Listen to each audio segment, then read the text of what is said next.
The issue of reparations for colonial crimes has again come to the fore as Dutch royals visited South Africa earlier this week.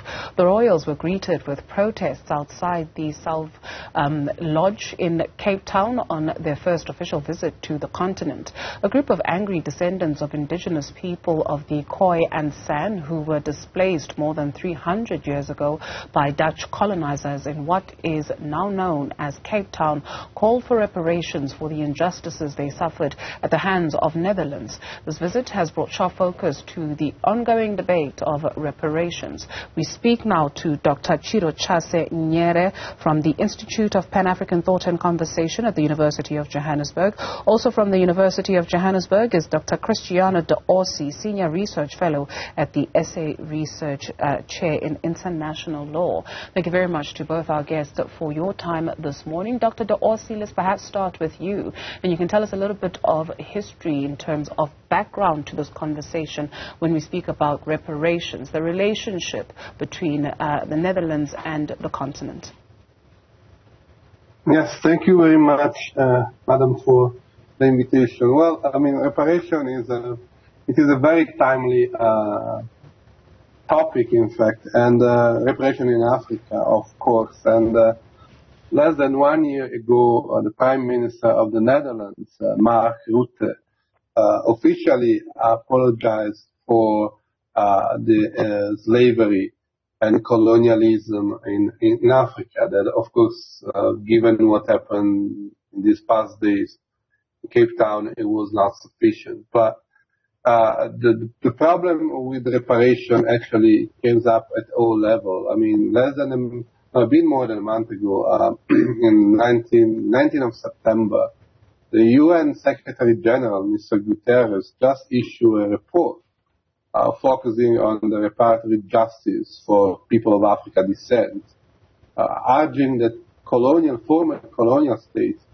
urging that African states, they surely their leadership and political will in tackling the lasting consequence of enslavement and colonialism.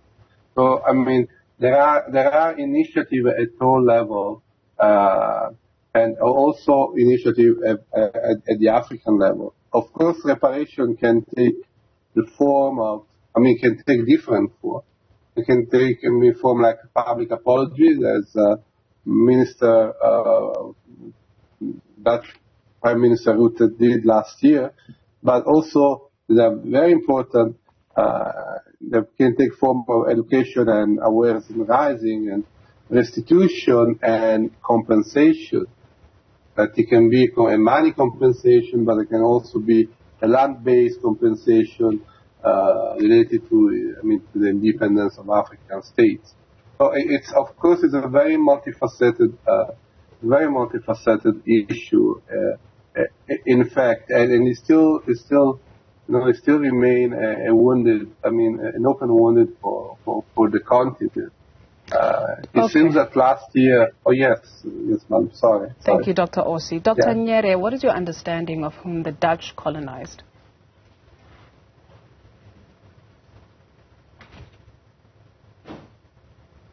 Dr. Nyere, we cannot hear you. Please unmute yourself.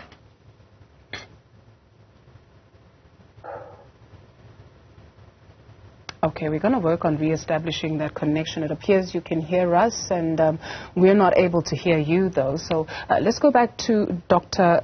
Orsi. Dr. Orsi, yes. When we speak of the issue of reparations, let's maybe take South Africa, for instance, and the groups that were calling for reparations. Yes. Who do they come back to with that money or whatever it is in terms of reparations? Where does it go? Who administers it? Who makes sure that it reaches the intended beneficiaries and it aids in their development? Well, of course, the first recipient of that should be the government. That should be received, it should receive, if we talk about money compensation. Well, I want to highlight once again that I mean, reparation is not only a matter of money. It's a lot of matter of money, but not only, because it's also a matter of restituting dignity to people that have been exploited and enslaved. But in any case, the first recipient, of course, should be the government. But the government can also agree with the local organization, for example, of indigenous people, that the money will be administered directly by this organization. In fact, the organization should have the right to choose which kind of reparation they would prefer, in fact. But the problem is that often, even if there are agreements, they are not respected. Last year, it seems, for example, that was reached this agreement between Namibia and Germany for some money reparation, and also the return of artifacts and stuff, but this was just implemented partially. So the problem is that apart from the apologies, the apologies in the end, yes, they cost, but they have a cost, apologies, but they have a moral and ethical cost, but they don't have a financial cost. But apart from apologies, until now, very few has been done, above all by Dutch, but also by the Portuguese, for example, and Belgium, a bit more by the UK, to try to restitute something of what they have taken from Africa and from South Africa in particular. Okay, sure. Dr. Nyere, are you with us?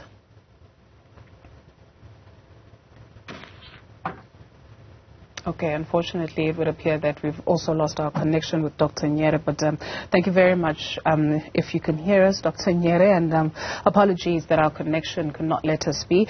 Dr. Cristiano de Orsi, thank you also for your contributions this morning, Senior Research Fellow at the SA Research Chair in International Law at the University of Johannesburg.